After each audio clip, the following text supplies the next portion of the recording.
Hello बच्चों, कैसे हैं आप सब। तो आज हम जा रहे हैं क्वाड्रेटिक इक्वेशन का रिवीजन करने। ठीक है, फास्ट ट्रैक रिवीजन करेंगे, रैपिड रिवीजन है ये, एकदम धुआंधार रिवीजन। ठीक है, तो अभी तक हमने 3 चैप्टर्स का रिवीजन कर लिया है। Real numbers, linear equation, polynomial, तीनों का हमने रिवीजन कर लिया है। तो अब हम पहुंच गए हैं क्वाड्रेटिक इक्वेशन पे। ठीक है, आई होप कि आपको जानकारी ठीक लग रही होगी, अच्छी लग रही होगी और आपको समझ में आ रहा होगा और आप एंजॉय भी कर रहे होंगे। ठीक है, तो क्वाड्रेटिक इक्वेशन सबसे पहले थोड़ा सा मैं इंट्रोडक्शन दूंगा। छोटा सा चैप्टर है और ज्यादा क्वेश्चंस खास इसमें है नहीं। तो इंट्रोडक्शन देखिए, जैसे कि क्वाड्रेटिक इक्वेशन की स्टैंडर्ड फॉर्म आपको पता है क्या होती है। क्वाड्रेटिक इक्वेशन हम कहते किसको है, जिसकी डिग्री 2 हो। डिग्री मतलब मैक्सिमम पावर ऑफ वेरिएबल। तो स्टैंडर्ड फॉर्म हो गया A x square plus B x plus C. ठीक है, where A is not equals to zero. जहां पे ए क्या हो सकता है, जीरो नहीं हो सकता। क्यों कि अगर जीरो हो गया तो ये वाला टर्म जीरो, तो ये तो आपका क्या मिल जाएगा, लीनियर इक्वेशन हो जाएगी। ठीक है भैया, चलिए। तो अब इसमें सॉल्यूशन भी चाहिए हमको। सॉल्यूशन चाहिए मतलब कि रूट्स चाहिए, जीरोस चाहिए। तो जो सॉल्यूशन होता है इसका, जो इसका सॉल्यूशन होता है वो इसके क्या होते हैं, रूट्स कहे जाते हैं या फिर जीरोस कहे जाते हैं। ठीक है, और मैक्सिमम इसमें कितने जीरोस मिल सकते हैं, एटमोस्ट 2 जीरोस मिल सकते हैं। एटमोस्ट 2 जीरोस मिल सकते हैं। ठीक, चलिए ये हो गई इतनी जानकारी। इसके बाद इसके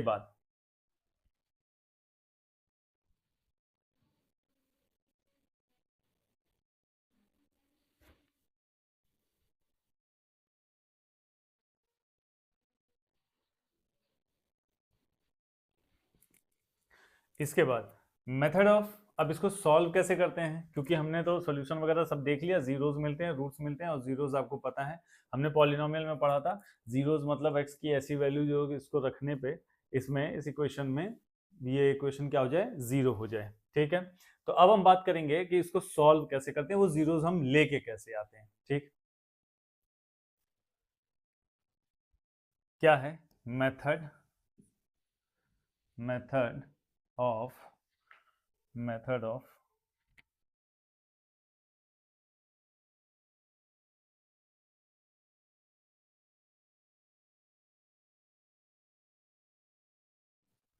method of solving a quadratic equation, quadratic equation। ठीक है भैया, चलिए। तो सबसे पहला काम, सबसे पहला सॉल्व करना है क्वाड्रेटिक इक्वेशन को। तो हमने जैसे कि पॉलिनोमियल में भी पढ़ा है, bye splitting the middle term. कौन सा हो जाता है, bye splitting the, bye splitting the middle term हो जाता है। ठीक है, by splitting, splitting the middle term हो जाता है। ठीक है, और दूसरा जो नई जानकारी हमारे पास आने वाली है, that is what, by quadratic formula, by quadratic formula. ठीक है भैया, चलिए। तो bye splitting the middle term हमको पता है, ये क्वेश्चन हम वैसा अगर आएगा तो कर लेंगे, अदरवाइज हम क्वाड्रेटिक फॉर्मूले के हिसाब से चलेंगे, क्योंकि स्प्लिटिंग द मिडिल टर्म की अच्छी खासी प्रैक्टिस हमने उसमें करी है, पॉलिनोमियल में की है। अगर उसको नहीं देखा है तो वो वीडियो जाके चेकआउट कर लीजिए। तो क्वाड्रेटिक फॉर्मूला होता क्या है। अच्छा, सबसे एक इंटरेस्टिंग फैक्ट बताऊं, देखिए क्वाड्रेटिक इक्वेशन जो है ना, A x square plus B x plus C, ठीक, ये इसके रूट्स निकालने के लिए हमारे पास सबसे आसान तरीका यही होता है, bye splitting the middle term. ठीक है, लेकिन जानते हैं एक बड़ी इंटरेस्टिंग बात है, खास बात है कि कुछ ऐसी क्वाड्रेटिक इक्वेशंस आपको मिलेंगी जिसका रूट्स हमारे लिए निकालना इम्पॉसिबल हो जाएगा। हम उस by splitting the middle term से नहीं निकाल पाएंगे। But proudly I can say we have quadratic formula. इसको हिंदी में बोलते हैं श्रीधराचार्य मेथड, यानी कि दुनिया में भारतीयों ने एक ऐसा मेथड दिया जिससे कि आप दुनिया की किसी भी क्वाड्रेटिक इक्वेशन का रूट्स आसानी से निकाल सकते हैं, चाहे वो रियल हो और चाहे इमेजिनरी हो। तो ये मुझे बहुत ही प्राउड फील कराती है ये वाली जानकारी, by quadratic formula with respect I will write. तो अभी अगर मान लीजिए हमारे पास ये जो इक्वेशन है, इक्वेशन हम यही लेंगे, ठीक है, अगर हम कॉन्सेप्ट यूज करने जा रहे हैं तो यही लेंगे। तो अब इसके रूट्स क्या मिलेंगे, दो रूट्स ऑटमोस्ट मिलेंगे। तो इसका अगर रूट्स मुझे निकालना होगा तो x की वैल्यू क्या मिल जाएगी बेटा, x equals to minus b plus minus under root b square minus 4ac upon 2a। ठीक है, ठीक है। तो ये क्या हो गया, दो रूट्स इसमें से निकल के आए। कैसे, एक बार जब हमने प्लस लिया तो minus b plus under root b square minus 4ac upon 2a, और जब दूसरा रूट लिया तो minus b minus under root b square minus 4ac upon 2a ले लिया। ठीक है, इसको यूज करेंगे आगे न्यूमेरिकल्स में। यहाँ तक की जानकारी क्लियर है, छोटा सा इंट्रोडक्शन है, जानकारी को नोट करिए, फिर हम चलते हैं थोड़ा सा और, फिर उसके बाद न्यूमेरिकल लगाएंगे। ठीक है, तो अब अगली चीज क्या है, नेचर ऑफ रूट्स। तो चूंकि हमारे पास क्वाड्रेटिक फॉर्मूला आ चुका है, वो क्वाड्रेटिक फॉर्मूला अभी अभी हमने नोट किया था, minus b plus minus under root b square minus 4ac upon 2a।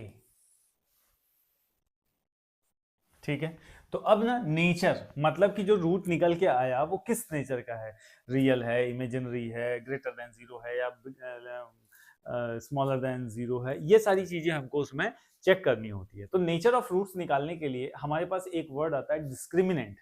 क्या होता है, डिस्क्रिमिनेंट। डिस्क्रिमिनेंट, डिस्क्रिमिनेंट को डी से डिनोट करते हैं, डी से डिनोट करते हैं। और ये होता क्या एक्चुअली, ये होता है बी स्क्वायर माइनस 4ac, ये होता है डिस्क्रिमिनेंट।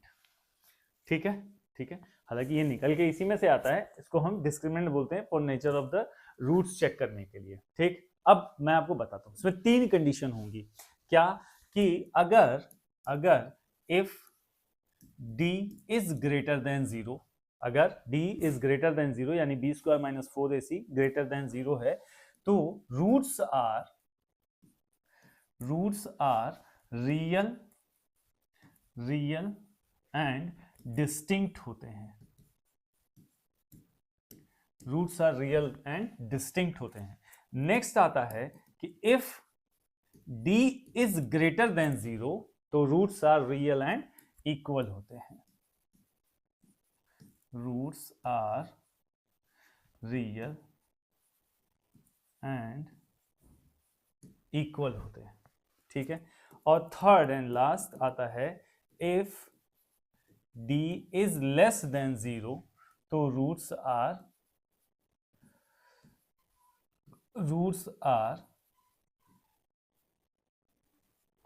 इमेजिनरी। तो रूट्स कैसे होते हैं, इमेजिनरी होते हैं। ठीक है भैया, अब इसको याद करने का टेक्निक बता देता हूं, फट से आ जाइए। d is greater than zero यानी कि 1 2 3 4 5 कुछ भी होगा। ठीक है, ठीक है, कई सारे होंगे यानी कि तो रूट रियल हो गया, और जब नंबर होंगे कई सारे तो क्या हो गया, डिस्टिंक्ट हो गया। ये याद करने का तरीका है बस। ठीक है, अच्छा, d इक्वल्स टू जीरो हो गया, इक्वल टू जीरो, इक्वल मतलब रूट्स कैसे हो गए, रियल हो गए, रियल तो है ही, और इक्वल हो जाएंगे। अब d लेस देन जीरो हो गया, जब d लेस देन जीरो हो जाएगा तो इमेजिनरी हो जाएंगे। क्यों हो जाएंगे, देख लीजिए, क्योंकि यहाँ पे अंडर रूट d है। अरे भाई, d equals to b square minus 4ac है, यानी कि x equals to minus b plus minus under root d upon 2a होगा, है कि नहीं है। तो अगर अंडर रूट के अंदर बेटा नेगेटिव वर्ड आ जाए, नेगेटिव नंबर आ जाए, तो ये कैसा होता है, इमेजिनरी तो होता है। ठीक है, तो वो क्या हो जाएगा, इमेजिनरी हो जाएगा, रूट हमारा कैसा हो जाएगा, इमेजिनरी हो जाएगा। ठीक है, तो ये हो गया छोटा सा इंट्रोडक्शन। अब हम चलते हैं नेक्स्ट स्लाइड पे, यानी कि क्वेश्चंस में। तो देखिए, अब पहला क्वेश्चन क्या है, solve the given quadratic equation for root 3x square plus 10x plus 7 root 3 equals to 0। तो अगर हम पॉलिनोमियल में रहे होते तो हम इसको bye splitting the middle term solve करते हैं, लेकिन अभी हम क्या करेंगे, इसको स्टेप बाय क्वाड्रेटिक फॉर्मूला से सॉल्व करेंगे। ठीक है, एक ही क्वेश्चन है, आराम से सारे स्टेप्स लिख के सॉल्व करूंगा। तो ध्यान दीजिएगा इस पे, ठीक है। सबसे पहला काम क्या होगा कि हमको जो गिवन इक्वेशन है वो तो है ही, तो इसको कंपेयर कर लेते हैं, ठीक है। Comparing with standard form ax² plus bx plus c equals to 0 से, ठीक है। देखिए x² का कोफिशिएंट यहाँ पे a है, तो यहाँ पे √3 है, ठीक है। यानी कि a का कोफिशिएंट क्या हो जाएगा, √3। b का कोफिशिएंट क्या हो जाएगा, x का कोफिशिएंट b, x का कोफिशिएंट 10, प्लस का है इसलिए मैं प्लस साइन नहीं लिख रहा हूं, ठीक। c कांस्टेंट, यहाँ पे कांस्टेंट 7√3 है, ठीक है। चलिए अब क्या कह रहे हैं, सॉल्व द गिवन क्वाड्रेटिक। अब मुझे सॉल्व करना है, यानी कि x की वैल्यू निकालनी है, ठीक है। तो बाय क्वाड्रेटिक फॉर्मूला,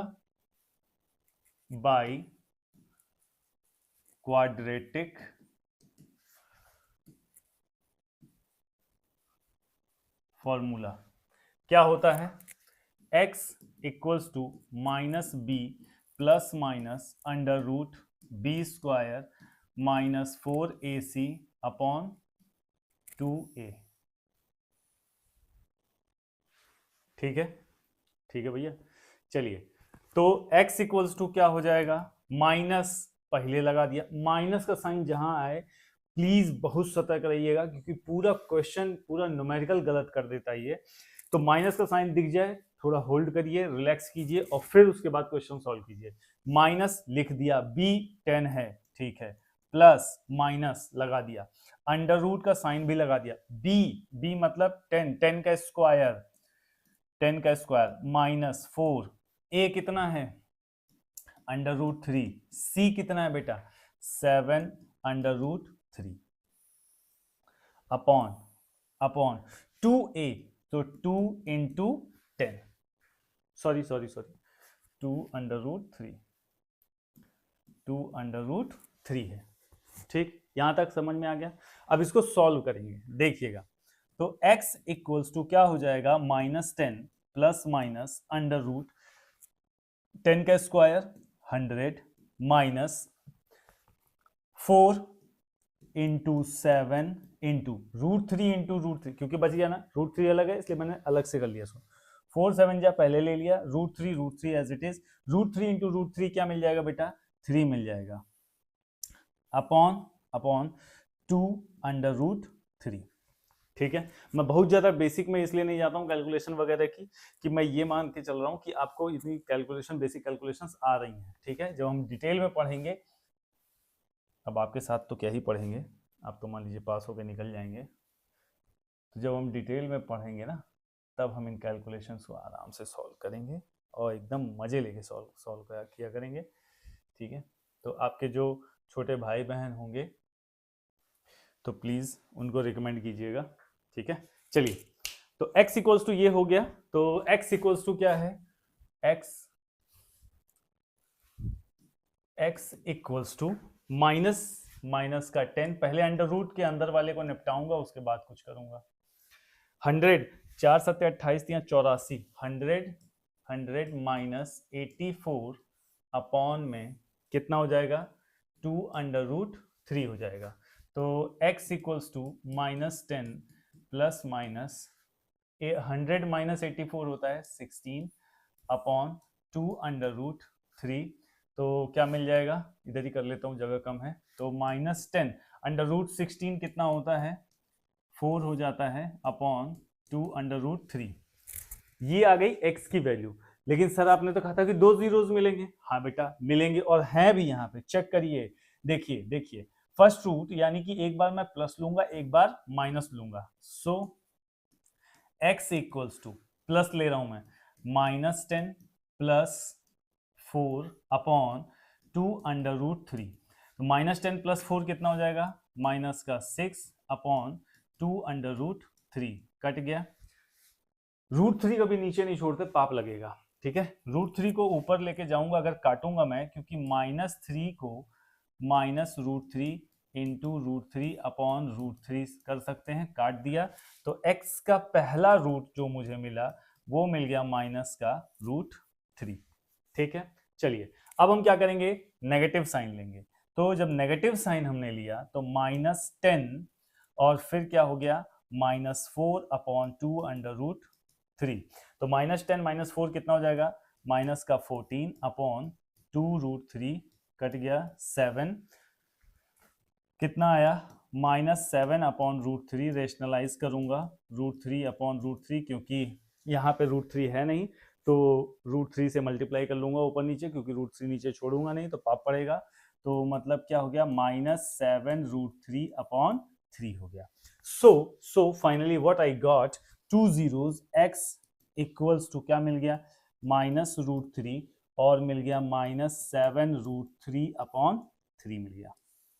बोलिए भैया, आई बात समझ में? ये पूरा डिटेल सॉल्यूशन है, आराम से इसको देख के सॉल्व कर लीजिएगा या पहले सॉल्व करने की कोशिश करिएगा, जो भी स्टेप छूट जाए उसको चेकआउट कर लीजिएगा। ठीक है, ठीक है, तो चलते हैं अगले क्वेश्चन पे। तो अगला हमारा क्या क्वेश्चन है,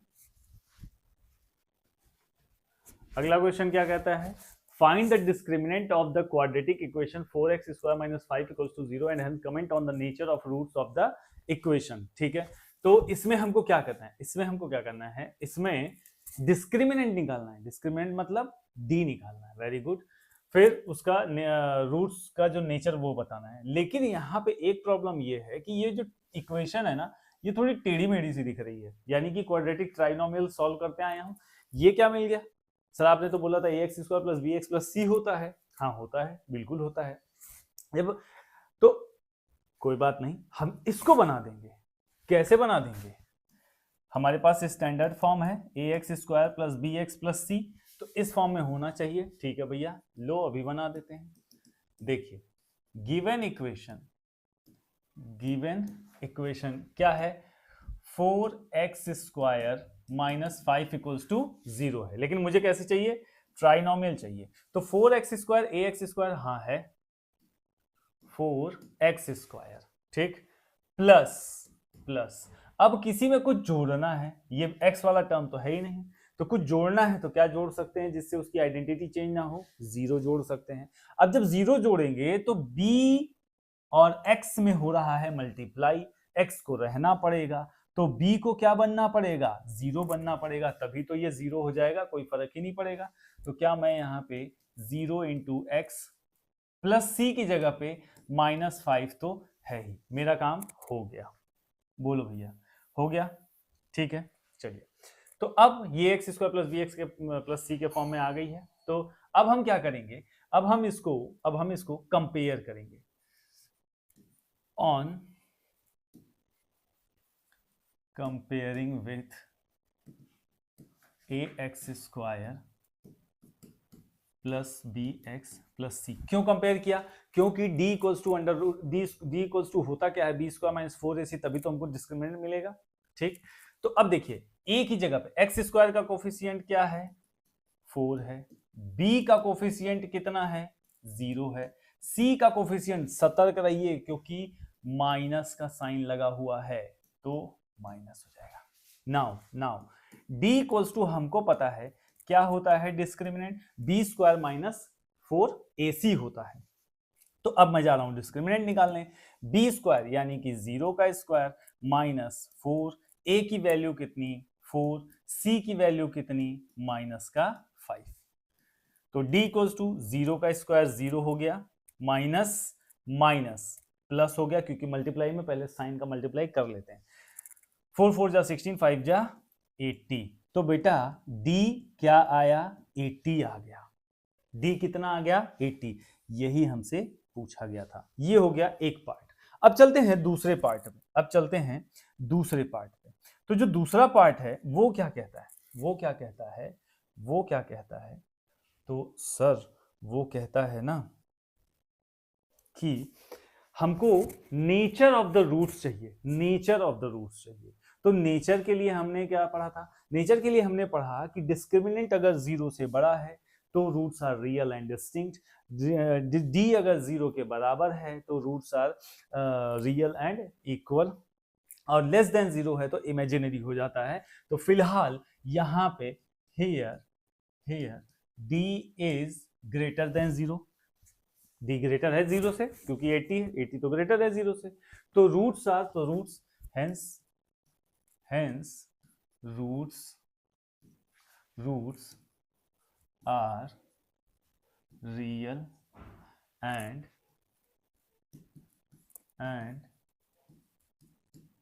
डिस्टिंक्ट।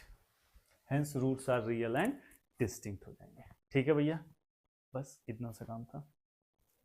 चलें आगे, चलिए अगले। तो अगला क्वेश्चन क्या है, find the value of m for which the quadratic equation m-1x² plus 2m-1x plus 1 equals to 0 has two real and equal roots।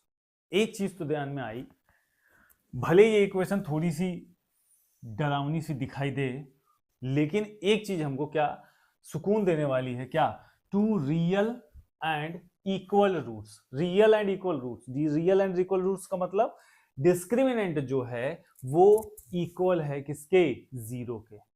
ठीक, तो डिस्क्रिमिनेंट होता है b²-4ac, वहां से हम b²-4ac इक्वल्स टू 0 करेंगे, यहां से a b c की वैल्यू निकालेंगे और फिर उसको रखेंगे तो हमारा आंसर मिल जाएगा। ठीक है, तो अब देखिए, अब मैं बार बार इसको कंपेयर नहीं करूंगा, अब मैं सीधा डायरेक्ट a b c की वैल्यू डालूंगा और क्वेश्चन को शॉर्ट में निपटाते चलूंगा ताकि हम फास्ट इसको खत्म कर लें। ठीक है, तो चलिए, तो a की वैल्यू गिवन क्या है, a की वैल्यू कितनी मिल जाएगी बेटा, बोलते रहिए मेरे साथ, m-1। b की वैल्यू कितनी मिल जाएगी, 2m-1। ठीक है, m-1 को छोड़ मत दीजिएगा, क्यों, क्योंकि 2m-1 पूरा जो है x का कोफिशिएंट है, यहाँ m-1 x² का कोफिशिएंट है, कांस्टेंट टर्म c कितना हो जाएगा, 1 हो जाएगा। ठीक है, अब डिस्क्रिमिनेंट फॉर इसको रिवाइज करूंगा, two real and equal roots d equals to 0, मतलब कि क्या, b²-4ac इक्वल्स टू 0। चलिए, तो b² बताइए कितना, b की वैल्यू क्या है, 2m-1 का होल स्क्वायर -4। a की वैल्यू बोलिए बेटा m-1, c की वैल्यू बोलिए 1 है, इक्वल्स टू 0। अब क्या करें, अब पहले हम इसको ओपन कर लेते हैं, तो क्या मिल जाएगा, 4m-1 whole square -4m-1 equals to 0। अब देखिए, या तो मैं इसको a - b का होल स्क्वायर वाली आइडेंटिटी लगा के आगे बढ़ूं, या फिर मुझे 4 भी दिख रहा है दोनों टर्म में और m-1 भी दिख रहा है दोनों टर्म में, तो मैं कॉमन ले लूं, 4 कॉमन ले लिया, m-1 चूंकि वेरिएबल है तो इसमें जो लोवेस्ट पावर है वो हम कॉमन लेंगे, तो क्या है, यहाँ पे 2 यहाँ पे 1, यानी कि m-1 कॉमन मिल गया। जब ये कॉमन मिल गया तो अंदर यहाँ क्या बचा, m-1, और यहां से पूरा हमने ले लिया तो -1 इक्वल्स टू 0 हो गया। 4m-1 ये क्या कर रहा है, इस टर्म से मल्टीप्लाई कर रहा है, जब मल्टीप्लाई कर रहा है उधर जाएगा तो डिवाइड करेगा, यानी इधर क्या बचेगा, अब m-1 यानी कि m-2 equals to 0 upon 4m-1, तो ये पूरा टर्म 0 हो जाएगा, यानी कि हमको क्या मिल जाएगा, अब हमको क्या मिल जाएगा, m-2 equals to 0। So m की वैल्यू कितनी आ गई बेटा, 2 आ गई। ठीक है, बेहतरीन क्वेश्चन था, मजेदार क्वेश्चन था, तो आई थिंक आपको समझ में आया होगा, और क्वेश्चंस आसान है, इजी हैं। ठीक है, लग जा रहे हैं आराम से, वैसे आप ट्राई कर लीजिएगा पहले अपने से लगाने पे, तब सॉल्यूशन देखिएगा, और अगर आपको जानकारी अच्छी लग रही है, पढ़ाने का तरीका मेरा सही लग रहा है, तो प्लीज अपने खास दोस्तों के साथ शेयर जरूर कर दीजिएगा। Thank you so much. चलते हैं नेक्स्ट क्वेश्चन पे। तो अगला question, the product of Rehan's age in years 5 years ago and his age 7 years from now is 1 more than twice his present age, find his present age। ठीक है, अच्छा, तो क्या करना है, इसको क्या करना है, करना वरना कुछ नहीं है, वर्ड प्रॉब्लम है, प्रॉब्लम्स ऑन एजेस है, तो हम प्यार से कल, जैसे मैंने कि लास्ट सेशन में आपको लीनियर इक्वेशन में भी बताया था, वर्ड प्रॉब्लम में जो हमसे पूछा जा रहा है 99% केसेस में यही होता है कि हम उसको मान लेते हैं। ठीक है, ठीक है, तो यहां भी हम यही काम करेंगे, क्या उसकी प्रेजेंट एज पूछी जा रही है, तो मान लेते हैं let Rehan's present age is x years। ठीक है, अच्छा, ये करने के बाद अब मैं चलता हूं क्वेश्चन पे क्या कह रहा है। प्रोडक्ट मतलब मल्टीप्लाई। तो 80 क्यूब प्यार से मुस्कुराते हुए लिख के मल्टीप्लाई का साइन लगा दिया। ठीक, Rehan's age, product of Rehan's age 5 years ago। अच्छा, 5 years ago आज अगर उसकी एज x ईयर है, अगर आज आपकी एज 25 साल 13 साल है, तो 5 साल पहले कितनी रही होगी? 13 - 5 8 रही होगी। Very good. तो 5 years पहले यानी कि x - 5। एक चीज क्लियर, चलते हैं आगे, क्योंकि प्रोडक्ट है, दो क्वांटिटीज चाहिए, तो बोला तो है 5 years ago एंड लगा दिया his age 7 years from now, आज से 7 साल के बाद, यानी कि अगर आज x years है तो 7 साल के बाद कितनी हो जाएगी बेटा? x + 7 हो जाएगी। ठीक, अच्छा, अब प्रोडक्ट आया है तो कुछ सॉल्यूशन भी, आउटपुट भी आएगा, है ना। इज वन मोर देन एक ज्यादा है, वन मोर है, किससे? एक ज्यादा है, मतलब ये ज्यादा है, इसमें हमने +1 कर दिया। Then twice his present age, present age कितनी? x, इसका ट्वाइस कितना? 2x। बन गई इक्वेशन। ठीक है, चलिए, तो अब हम इसको जा रहे हैं सॉल्व करने। ठीक है, कैसे? यानी कि अब मल्टीप्लाई x - 5 का x + 7 से, तो x का एक बार x से और फिर x का 7 से, तो x² प्लस का साइन है, कोई समस्या नहीं, चलते हैं प्लस x × 7 7x। अब माइनस का साइन आ गया, रुकिए, रिलैक्स करिए, थमिए और फिर चलिए। अब -5 को भी वही काम करेंगे, minus plus minus 5 × x 5x minus plus minus 7 × 5 = 35। ठीक, इक्वल्स टू कितना हो गया? 2x + 1। चलिए, तो देखिए, सबको इधर ले आइए, तभी तो x की वैल्यू मिलेगी। तो x² + 7x - 5x और माइनस प्लस 7x - 5x, ये -2x - 35 और -1 = 0।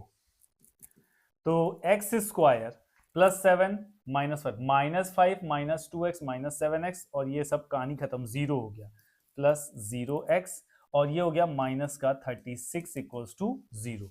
यानी कि अब कुछ बचा ही नहीं, यानी x² - 36 = 0 अगर है बेटा, तो x² क्या हो जाएगा? 36 हो जाएगा। और जब x² = 36 हो जाएगा, तो जब x² = 36 हो जाएगा, तो x की वैल्यू कितनी हो जाएगी? √36 हो जाएगी। तो x की वैल्यू क्या हो जाएगी? ±6। तो रेहांस की प्रेजेंट एज दो हो सकती है क्या? या तो +6 ईयर्स या तो -6 ईयर्स, यानी कि x की वैल्यू क्या आ गई? +6 एंड -6 आ गई। तो मैं किसी की एज नेगेटिव में होगी क्या? नहीं ना। तो हम क्या करेंगे? So hence Rehan's present age is 6 years. ठीक है, बस इतना सा काम था। ठीक है, नोट कर लीजिए, चलते हैं आगे। तो अगला क्वेश्चन क्या है? In a 2 digit number the digit at unit place is 5 less than the digits as the 10 place, the product of digit is 36, find the number. ठीक है, अब मुझे डिजिट यानी कि नंबर सिस्टम भी आ गया। Okay, problem on numbers, very good, चलते हैं। 2 digit नंबर, ठीक है, 2 डिजिट का कोई नंबर है, उसमें तो 2 डिजिट मतलब ऐसा नंबर होगा कोई, एक यूनिट प्लेस होगा और एक टेंस प्लेस होगा। तो क्या कह रहे हैं? Digit at unit place is 5 less than the digit, यानी कि कौन बड़ा है? यूनिट प्लेस इज 5 लेस, यानी कि ये वाला छोटा है, ये वाला छोटा है। तो मैं मान लेता हूं ये अगर x है तो डिजिट एट 10th प्लेस कितना छोटा है, 5, यानी कि ये कितना होगा, उससे 5 बड़ा होगा, x + 5 हो जाएगा। सिंपल है कि नहीं है, बोलिए, सिंपल है, ठीक है। तो अगर ये काम हो गया तो फिर हमारा काम हो गया। Let unit digit is x, ठीक है। तो 10th डिजिट कौन सी हो जाएगी, तो 10th डिजिट कौन सी हो जाएगी बेटा, 5 बड़ी है इससे, तो ये क्या हो जाएगी, x + 5 हो जाएगी। बस इतना समझ लिया, numerical solve the product of digit, अच्छा, प्रोडक्ट डिजिट्स x और x + 5 इक्वल्स टू कितना हो गया, 36, कर दीजिए मल्टीप्लाई, x² + 5x, 36 को इधर ले आइए, -36 इक्वल्स टू 0। क्या दिखाई दे रहा है, क्वाड्रेटिक ट्राइनोमियल दिखाई दे रहा है। कैसे सॉल्व करेंगे, bye splitting the middle term. हालांकि क्वाड्रेटिक फॉर्मूले से भी कर सकते हैं, लेकिन उसमें टाइम लगेगा, यह हो जाएगा, तो इसी से कर लेंगे। तो x यानी कि माइनस का 36 है, तो 36 के ऐसे फैक्टर्स जिनको सब्ट्रैक्ट करने पे 5 आए, तो पता है 9 - 4x - 36 इक्वल्स टू 0। 5 है, 9 - 4 लिख दिया, कुछ चेंज नहीं किया, यानी कि x² + 9x - 4x - 36 equals to 0। अगर by splitting the middle term सही से नहीं आता है तो पॉलिनोमियल वाली वीडियो जरूर चेकआउट कीजिएगा, उसमें मैंने डिटेल में 1-2 क्वेश्चंस करवाए हैं, तो उससे सारी चीजें क्लियर हो जाएंगी। फिलहाल यहाँ चलते हैं, तो ये क्या हो जाएगा, यहाँ से x मुझे कॉमन मिल जाएगा, x + 9 मिल गया, -4 कॉमन ले लिया, x + 9 हो गया इक्वल्स टू 0। तो x फिर x + 9 मुझे कॉमन मिल गया, तो क्या अंदर बच गया, x - 4 इक्वल्स टू 0, ठीक है। एक बार x + 9 इक्वल्स टू 0 रख देंगे, एक बार x - 4 इक्वल्स टू 0 रख देंगे। तो x + 9 इक्वल्स टू 0, तो x इक्वल्स टू क्या मिल जाएगा, -9। फिर x - 4 इक्वल्स टू 0 रख देंगे, तो क्या मिल जाएगा, x equals to 4।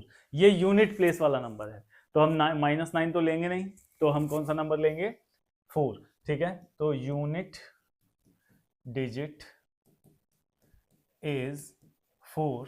So 10th digit कौन सी हो जाएगी, 10th डिजिट क्या हो जाएगी बेटा, x + 5, 5 ज्यादा है इससे, यानी कि 4 + 5 इक्वल्स टू 99।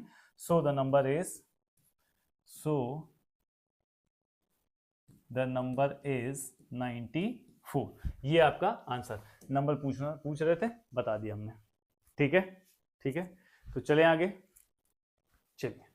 तो अगला क्वेश्चन क्या है, A train travels a distance of 90 km at a constant speed. Had the speed been 15 km/h more, it would have taken 30 minutes less for the journey. Find the original speed of the train. ठीक, बहुत बढ़िया, speed time distance वाला question आ गया। और linear equation में जब हम word problem solve कर रहे थे, तो मैंने आपको बताया था कि ऐसे क्वेश्चंस में 3 क्वांटिटीज होती हैं, स्पीड, डिस्टेंस और टाइम। इसमें से एक क्वांटिटी हमेशा क्या होती है, कांस्टेंट रहती है, उसी पे हम खेल लेते हैं। दूसरी चीज बताई थी मैंने आपको कि इस तरह के क्वेश्चंस को करने के लिए हमको फिगर का सहारा लेना चाहिए। अगर फिगर बना दिया तो आराम से न्यूमेरिकल सॉल्व होगा। इसमें भी मैं वही काम करने वाला हूं, और 2 तरीके हैं इसको लगाने के, ठीक है। तो चलते हैं, पहले आसान वाले से करते हैं। अ train travels distance of 90 kilometre, ठीक। तो मैंने क्या कर लिया, ये 90 किलोमीटर की एक डिस्टेंस बना ली, कितने किलोमीटर की, 90 किलोमीटर की, ठीक है। चलिए, अब क्या कह रहे हैं, तो कुछ स्पीड से जा रही होगी ट्रेन, कुछ स्पीड से जा रही होगी, कांस्टेंट स्पीड से, तो कुछ टाइम भी लग रहा होगा। तो लेट्स से ट्रेन की स्पीड क्या थी, x km/h थी, और जो टाइम लग रहा था वो t hours लग रहा था, क्योंकि km/h में स्पीड दी हुई है जो बढ़ानी है, तो हम सब कुछ सेम यूनिट पे रखेंगे, km/h और टी में जो टाइम लगेगा वो टी आवर्स रखेंगे। हालांकि इन्होंने ये कहा है 30 minute less for the journey, तो हम उसको 30 मिनट पे काउंट नहीं करेंगे, हम उसको हाफ एन आवर पे काउंट करेंगे। ठीक, चलिए आते हैं। Had the speed been 15 kilometre per hour more, अगर स्पीड 15 किलोमीटर पर आवर ज्यादा रही होती, तो अभी पहले speed x kilometre per our थी, तो अब स्पीड कितनी हो जाती 15। ठीक, अब जब स्पीड बढ़ी तो समय कम लगा, वही चीज करें। It would have taken 30 minute less for the journey. बेटा 30 मिनट का आवर बताओ ना फटाक से। Very good, half an hour. तो जो टाइम था बेटा, जो टाइम था वो कितना लगा सर? जो पहले लग रहा था उसमें से आधा घंटा कम।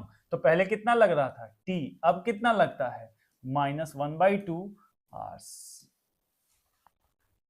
सारी इंफॉर्मेशन आपने यहाँ पे दे दी है। अगर एग्जाम में आपकी फिगर बना के भी चले आते हैं तो आपको लिखने की जरूरत नहीं है। Let the speed of the original speed of the train was x kilometre per hour. ठीक है, नहीं लिखेंगे तो भी कोई बात नहीं, बट मेरा ये मानना है कि अगर कुछ करना है तो थोड़ा ज्यादा करके दे दिया जाए। ठीक है, तो हम लिख लेते हैं let the original speed of the train is x kilometre per our and time equals to t hours। ठीक है, तो केस वन जब वो अपनी नॉर्मल स्पीड से चल रही थी, तो स्पीड हमको पता है फॉर्मूला क्या होता है, speed equals to distance upon time होता है। तो स्पीड कितनी थी बेटा उसकी x थी, डिस्टेंस कितनी थी 90 थी, टाइम कितना था t था। ठीक है, अच्छा, टाइम कितना था t था। अब इसके बाद इसको हमने क्या कर दिया, इक्वेशन नंबर 1 बना दिया। ठीक, अब देखिए केस 2 पे आते हैं। जब स्पीड उसकी कितनी थी x प्लस 15, स्पीड कितनी थी x प्लस 15 थी किलोमीटर पर आवर, और जो टाइम था वो कितना था t माइनस हाफ था ना, t माइनस 1/2 आवर्स था। तब हमने क्या कहा, स्पीड इक्वल्स टू कहा डिस्टेंस अपॉन टाइम। डिस्टेंस, तो डिस्टेंस कितनी है बेटा 90 है, upon sorry speed equals to distance upon time. तो स्पीड कितना हो गया x प्लस 15 हो गया, डिस्टेंस कितनी हो गई 90 हो गई, टाइम कितना हो गया t माइनस 1/2 हो गया। अब ये दो इक्वेशन हमको मिल गई। अब सुनिए इधर आइए। मैंने कहा था ना कि एक चीज हमेशा क्या होती है, कांस्टेंट होती है। क्या होती है, कांस्टेंट होती है। तो सोचना कुछ नहीं है, हर बार डिस्टेंस इक्वल है। क्या डिस्टेंस इक्वल है, तो बेटा अगर यहाँ पे डिस्टेंस इक्वल है तो यहां से मुझे 90 इक्वल्स टू क्या मिल जाएगा xt, और यही डिस्टेंस यहां भी दी गई है, यानी कि 90 इक्वल्स टू क्या हो जाएगा x प्लस 15 और t माइनस 1/2। बोलिए मिलेगा कि नहीं? तो जब 90 के बराबर xt है और 90 के बराबर ये है, तो क्या मैं इन दोनों को बराबर नहीं रख सकता हूं? बिल्कुल रख सकता हूं। तो क्या हो जाएगा x plus 15 t minus 1/2 equals to x t. अब देखिए क्या करेंगे, x इंटू टी कितना हो जाएगा एक्स टी हो जाएगा, माइनस 1/2 एक्स हो जाएगा, प्लस 15 टी हो जाएगा, माइनस 15/2 हो जाएगा, इक्वल्स टू एक्स टी हो जाएगा। ये एक्स टी प्लस का है, ये एक्स टी प्लस का है, इधर से उधर जाएगा तो क्या हो जाएगा माइनस हो जाएगा, x T minus x T cut जाएगा, डायरेक्ट कर देता हूं। क्या बचा आपके पास इधर क्या बचा -1/2x plus 15t minus 15/2 equals to 0 बच गया। ठीक, अब x की वैल्यू चाहिए या t की वैल्यू चाहिए, कोई भी वैल्यू चाहिए, इक्वेशन नंबर 1 के पास आइए और यहां से निकाल के लेके जाइए। तो हमको क्या पूछा गया है? Original speed of the train पूछा गया है, यानी कि स्पीड क्या पूछा गया है? ओरिजिनल स्पीड पूछा गया, यानी कि मुझे किसकी वैल्यू चाहिए? x की वैल्यू चाहिए। ठीक, तो यहां पे t है, t नहीं चाहिए, t को हटाना पड़ेगा x से। तो बेटा इस वाली इक्वेशन से हमको क्या मिल जाएगा? t इक्वल्स टू 90/x होगा कि नहीं होगा? हो जाएगा। यहां वापस आते हैं, -1/2x प्लस 15, t की वैल्यू कितनी आई? 90/x, 90/x minus 15/2 equals to 0 हो गया। ठीक है, चलिए तो अब इसको सॉल्व करें फटाफट। -x/2 और प्लस 15 9 135 1350 बटे x माइनस 15/2 इक्वल्स टू 0। तो एलसीएम ले लूंगा मैं, क्या मिल जाएगा? 2x मिल जाएगा। ये क्या हो जाएगा? 2 से 2 चला जाएगा तो माइनस का x स्क्वायर, फिर x चला गया तो प्लस 1350 इंटू 2 200 135 270 2700 x हो जाए, x चला गया, माइनस 2 से 2 चला गया 15 x इक्वल्स टू 0। और ये 2x इधर चला गया तो क्या हो गया? 0 हो गया, यानी कि minus x square minus 15x plus 2700 equals to 0। अब इसको सॉल्व कर लेते हैं बाई क्वाड्रेटिक ट्राइनोमियल से, बाई क्वाड्रेटिक ट्राइनोमियल से इसको सॉल्व कर लेते हैं। ठीक है, तो कैसे? 2700 इंटू -1 यानी कि सब्ट्रैक्ट करना पड़ेगा, और सब्ट्रैक्ट करके फैक्टर्स को सब्ट्रैक्ट करके 15 आना चाहिए। ठीक है, तो 2700 के फैक्टर्स मुझे क्या मिलेंगे? 2700 के फैक्टर्स जिनको सब्ट्रैक्ट करने पे 15 मिल जाए। ठीक है, तो ये क्या हो जाएगा? माइनस एक्स स्क्वायर 60 इंटू 45 करेंगे तो 15 आ जाएगा, यानी कि 60 minus 45 minus 60 minus 45 x plus 2700 equals to 0।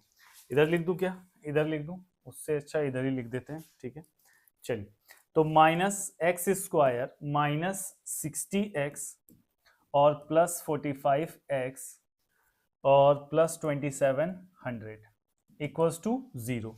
अब यहां से क्या कॉमन ले लूंगा मैं? माइनस का x ले लूंगा तो क्या मिल जाएगा? x प्लस 60 मिल जाएगा, फिर प्लस का 45 ले लूंगा तो x प्लस 60 मिल जाएगा। ठीक है, इक्वल्स टू 0 हो जाएगा। ठीक है, हाँ, तो अब माइनस एक्स प्लस 45 और x प्लस 60 हो जाएगा इक्वल्स टू 0। तो x प्लस 60 यानी कि x की वैल्यू माइनस 60 आ जाएगी, उसको लेंगे नहीं, यानी कि minus x plus 45 equals to 0 होगा। तो x की वैल्यू कितनी हो जाएगी? 45 किलोमीटर पर आवर। यही हमसे पूछा गया था। ठीक है, हालांकि क्वेश्चन थोड़ा लेंदी हो गया है, लेकिन 5 नंबर से कम में आएगा भी नहीं फिलहाल। और दूसरी चीज ये है कि इसको आराम से सॉल्व कीजिएगा। एक काम और कर सकते हैं, टी की वैल्यू निकाल सकते हैं, टी की वैल्यू निकाल सकते हैं, या फिर यही सबसे मतलब कि आप कभी भूलेंगे नहीं। सबसे बड़ी चीज इसमें ये है, क्यों? क्योंकि जो चीज बराबर दी है ना, जो चीज बराबर दी है उसके बराबर दोनों इक्वेशन को लेके जाइए। कैलकुलेशन थोड़ी लंबी होगी लेकिन गलत होने के चांसेस कम हो जाएंगे। ठीक है, यानी कि 90 के बराबर ये, 90 के बराबर ये, तो तुरंत दोनों इक्वेशन को आपस में बराबर करके वैल्यू निकाल सकते हैं। ठीक है, और दूसरा तरीका अगर मैं लगाऊं तो यहां पे ये कह सकते हैं कि दूसरा तरीका भी चलिए देख लेते हैं फटाक से दूसरा तरीका भी देख लेते हैं। दूसरा तरीका भले बहुत ही छोटा है, लेकिन अगर वो आ जाता है तो बहुत ही बेहतर है, अगर नहीं आता है तो पहले वाले तरीके से आप कर सकते हैं। तो देखिए क्या चेंज करना है, कुछ चेंज नहीं करना, कुछ नहीं चेंज करना। टाइम अगर वो 90 किलोमीटर पर आवर की स्पीड से जा रही थी, 90 किलोमीटर अगर उसकी डिस्टेंस थी, x किलोमीटर पर आवर से जा रही थी, तो लेट्स से उसने टाइम लिया t1। कितना लिया बेटा? t1 लिया। और जब उसकी स्पीड बढ़ी तो टाइम हो गया t2, बस हो गया खेल। तो अब क्या कह रहे हैं कि उसने 30 मिनट लेस लिया। क्या स्पीड जब 15 किलोमीटर ज्यादा हो गई तो उसने 30 किलोमीटर कम लिया। तो T1 और T2 को क्या कर देना बेटा, बराबर। T1 और T2 को कर देना है बराबर। कौन ज्यादा कौन कम, बताइए। ये ज्यादा है, ये सॉरी ये कम है, ये कम है, यानी कि इसमें क्या करूं मैं, प्लस का 1/2 कर दूं, तभी तो बराबर होगा। या फिर T1 minus T2 equals to 1/2 हो जाए। क्योंकि एक्चुअली ये वाली लाइन बच्चों को याद नहीं रहती, इसमें कंफ्यूज होते हैं, इसलिए मैंने वो बड़ा वाला पहले चूज कर लिया था। तो वो लग जाए तो भी ठीक है, नहीं तो ये भी सही है, ये काम कर सकते हैं। कभी हो सकता है कि डिस्टेंस कांस्टेंट, स्पीड कांस्टेंट हो, कभी हो सकता है कि टाइम कांस्टेंट हो, तो ये आप अपने हिसाब से इसको वहां पे मैनेज करेंगे, ठीक है। तो अब T1 minus T2 equals to half. तो T1 की वैल्यू बताइए, T1 की वैल्यू, यहां से मैं T1 की वैल्यू निकालने जा रहा हूं। स्पीड इक्वल्स टू क्या होता है, डिस्टेंस अपॉन टाइम होता है, यहां लिख लेता हूं मैं, speed equals to distance upon time. तो टाइम इक्वल्स टू क्या हो गया, डिस्टेंस अपॉन स्पीड हो गया, ठीक। तो डिस्टेंस कितनी है बेटा, 90 है, स्पीड कितनी है, x है, ठीक। और यहां T2 कितना हो जाएगा, 90 अपॉन x प्लस 15 हो जाएगा, हो जाएगा। चलिए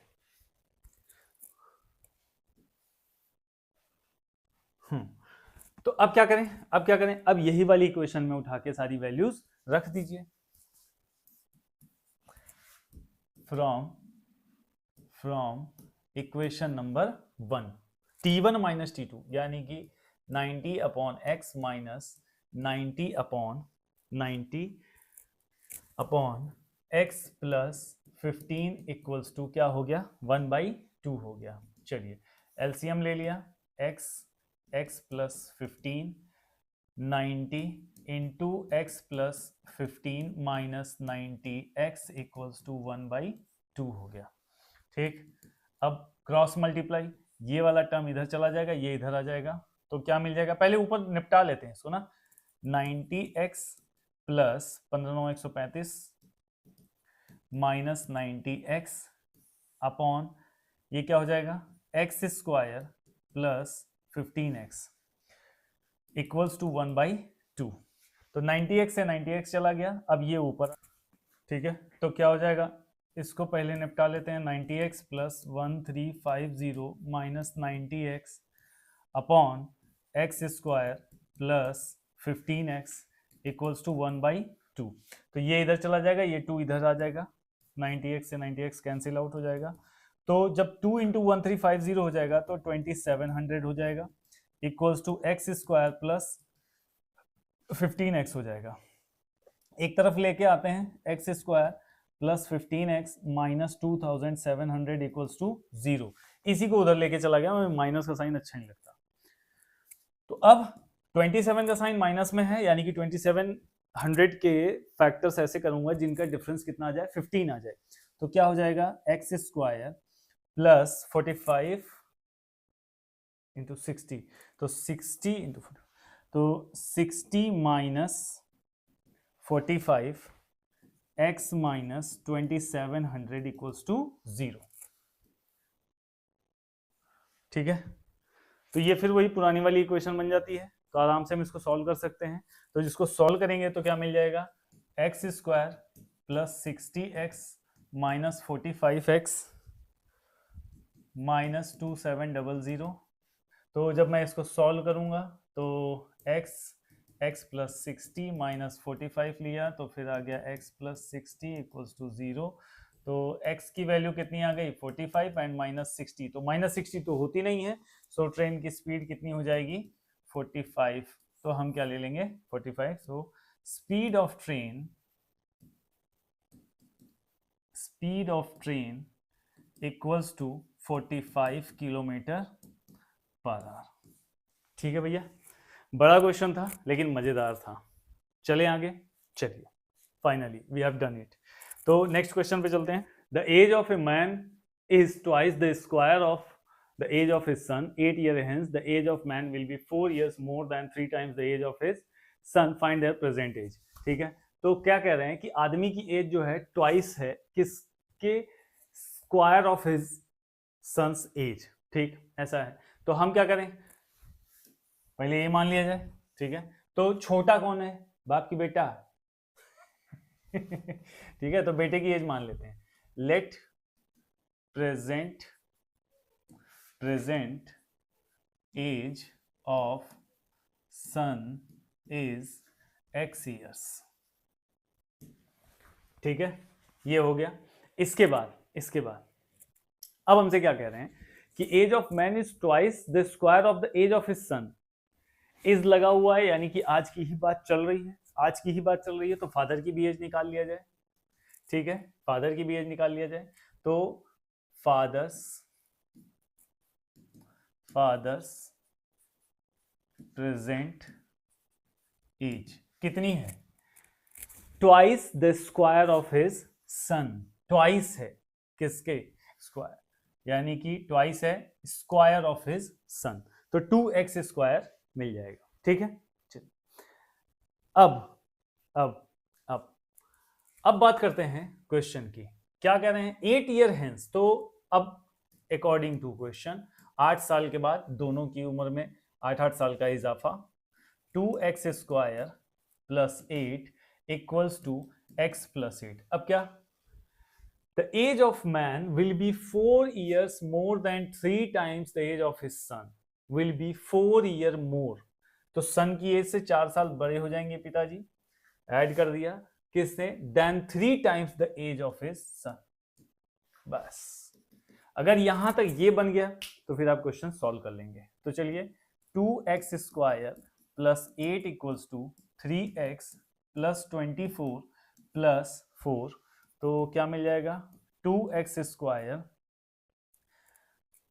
ये इधर आ जाएगा -3x 28 इधर आ जाएगा, तो -28 प्लस 8 इक्वल्स टू 0, तो 2x square minus 3x minus 20 equals to 0, ठीक है। तो 20 दूनी 40, 40 के ऐसे फैक्टर्स जिनका डिफरेंस कितना आ जाए 3 आ जाए, हाँ जी है, कौन सा 8 5 जा 40 होता है, ठीक है।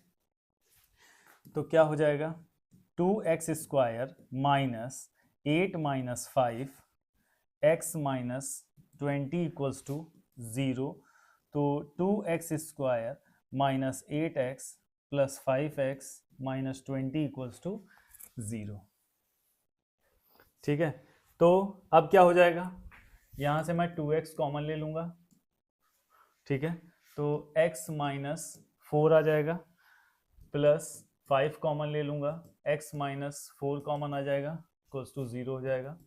तो x माइनस 4 अब फिर से कॉमन मिल जाएगा मुझे, और तो 2x प्लस 5 इक्वल्स टू 0, तो क्या हो जाएगा x इक्वल्स टू 4 हो जाएगा और माइनस 5/2 हो जाएगा, ठीक है। तो किसी की एज माइनस में तो आएगी नहीं, यानी कि सन की एज कितनी है 4 years है, ठीक है। तो son's present age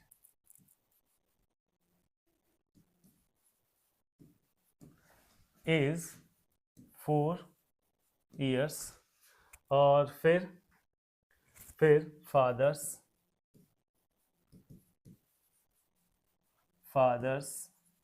present as कितना हो जाएगा 2x स्क्वायर, यानी कि 2 इंटू 4 का स्क्वायर, यानी कि 32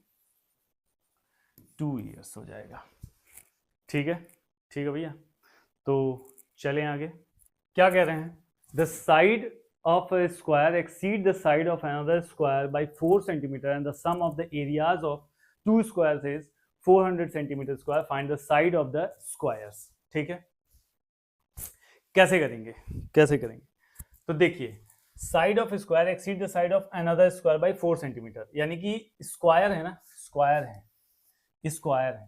तो एक ये स्क्वायर है और एक एक्सीड मतलब बड़ी हो जाती है, और दूसरा ये स्क्वायर है। तो अगर इसकी साइड x है तो इसकी साइड क्या हो जाएगी बेटा x प्लस 4 हो जाएगी। फिगर बनाया आपने, तुरंत समझ में आ जाएगा। फिर क्या करें, and the sum of the areas of the two squares is 400 centimetre.